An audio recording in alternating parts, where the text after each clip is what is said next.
There are many types of wastewater, including domestic, commercial, industrial, and agricultural. Each type of wastewater has a different chemical makeup.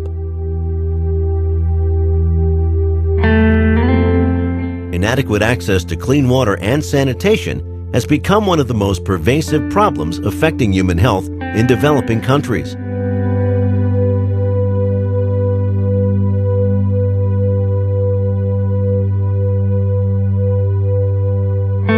Problems with water and wastewater are expected to get worse in coming decades due to increase in population and the stricter legislation regarding the environment.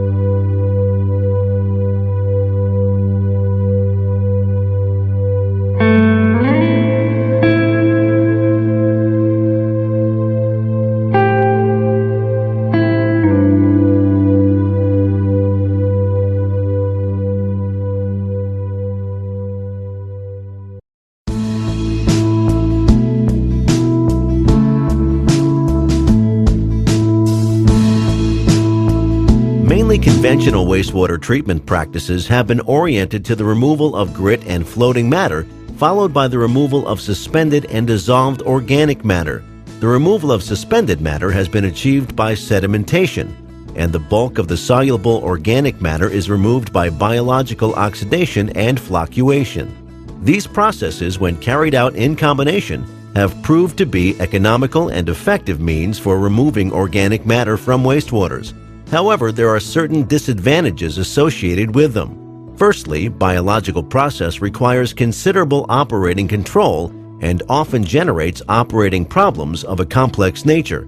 The second disadvantage is that biological processes are easily upset by shock loads and require time to regain efficient operation. Besides, biological processes are unable to remove certain nutrients, heavy metals, and inorganic salts whenever there is a requirement. Although wastewater technology has improved recently, if small communities need a wastewater treatment system, these systems still need to meet current wastewater treatment requirements.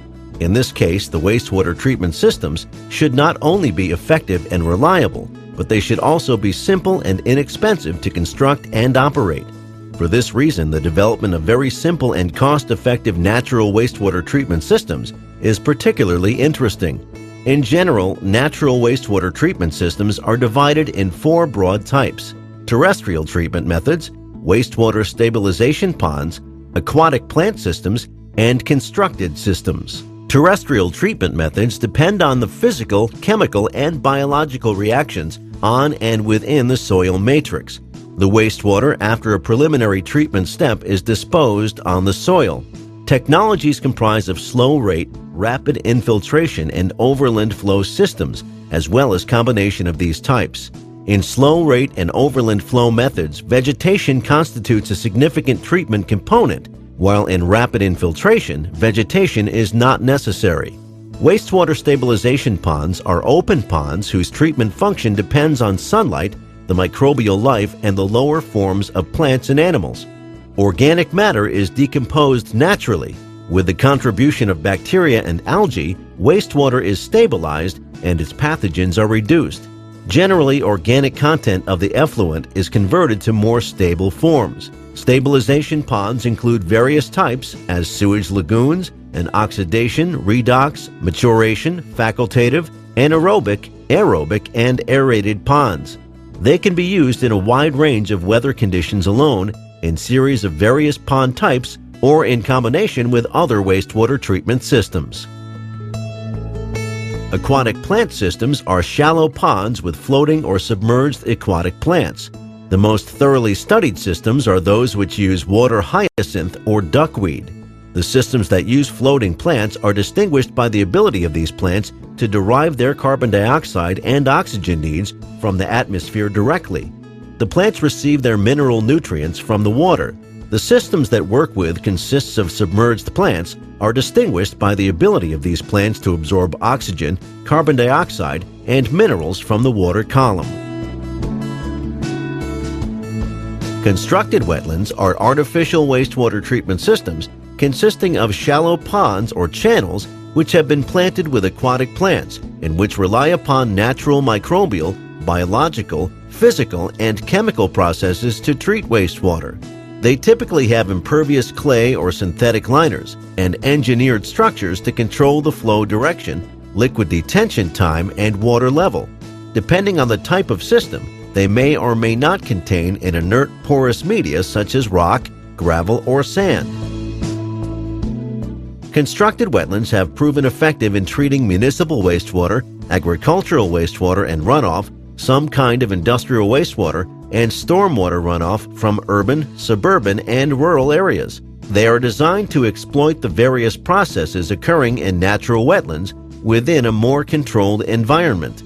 These systems are appropriate for small communities located in rural or mountainous areas where the application of conventional wastewater systems is not economically and often technically feasible. In contrast to conventional treatment systems, natural treatment systems and constructed wetlands provide several advantages, such as the use of renewable energy sources, the absence of mechanical parts, and low construction, operation, and maintenance costs. These systems can be used to treat storm and agricultural runoff, thus minimizing their impact on environmentally sensitive areas. Therefore, these systems should be integrated into the management plans for conservation of both water and soil resources of a watershed or integrated as parts of major restoration projects. 3 are the most common constructed wetland types: free water surface systems, horizontal subsurface flow systems, and vertical flow systems.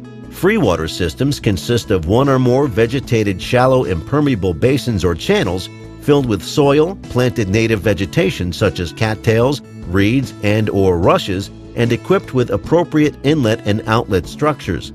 The wastewater flows at depths 10 to 30 centimeters or even 45 centimeters and is exposed to the atmosphere, the wind, and direct sunlight. Horizontal subsurface flow systems are large gravel and sand-filled channels planted with aquatic vegetation. The bed is 0.5 to 1 meter deep and is lined over an impermeable liner in order to prevent leaching. Wastewater is intended to stay beneath the surface of the porous media, flowing within the pores and around the roots and the rhizomes of the plants. The bed should be wide and shallow so that the flow path of the water is maximized. The bottom slope is normally 1%. Regarding wetland vegetation, any plant with deep, wide roots that can grow in the wet, nutrient-rich environment may be considered as appropriate for such systems. Wastewater is purified as it comes in contact with the filter media and plant roots. Vertical flow systems are filter beds planted with aquatic plants. Wastewater is introduced to the wetland surface through a network of perforated pipes in order to achieve uniform flooding. The water percolates by gravity downwards through the filter matrix. It reaches then the drainage layer, which contains a network of perforated collection and aeration tubes. The bed contains various layers of different gradation. The first layer near the bed comprises of gravel used for drainage, followed on top by layers of gravel and sand. The top layer is planted and the vegetation is allowed to develop deep, wide roots which permeate the filter media. The total depth varies from 0.90 meters to 1.2 meters. A bed slope of 1% is needed for drainage. To achieve wastewater treatment, a series of physical, chemical, and biological processes take place in constructed wetlands based on water, soil, atmosphere, and microorganism interactions. Wetland plants play a vital role in the removal of retention of organic matter, nutrients, heavy metals, and various toxic substances. The common reed, Phragmites australis, and the cattail, Typha latifolia, T. angustifolia, are good examples of marsh species that can effectively uptake pollutants and therefore are commonly used in constructed wetland. Key components of the total constructed wetland cost include the capital cost, such as the cost of land, the construction costs, such as common earth moving, excavating, backfilling, and grading, influent and effluent structures, distribution piping, liners, planting, and roads, and the engineers and contractors' fees, and the operation and maintenance costs. Constructed wetlands have a relatively large land area requirement, which is related to the hydraulic retention time and the design flow rate. Factors that affect the costs of wastewater treatment wetlands include treatment goals, wetland size, site conditions, and the need for liners.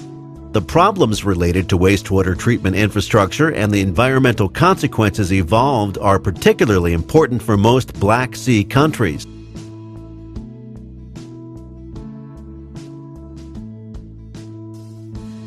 The Black Sea Basin Joint Operational Program 2007 through 2013 is a program under the European Neighborhood and Partnership Instrument of the European Union. This program aims to contribute to a stronger and sustainable economic and social development of the regions of the Black Sea Basin.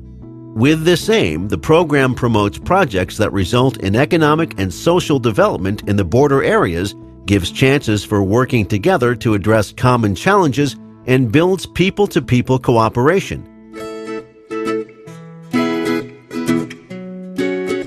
A Black Sea network promoting integrated natural treatment systems, WasteNet, is a network action project which aims at motivating the widest possible audience of local and regional authorities to develop and apply natural treatment systems for the wastewater treatment of rural communities. With this aim, the WasteNet project presents and promotes the widespread usage of constructed wetland technology as being an environmental friendly, low-cost, and innovative natural treatment method.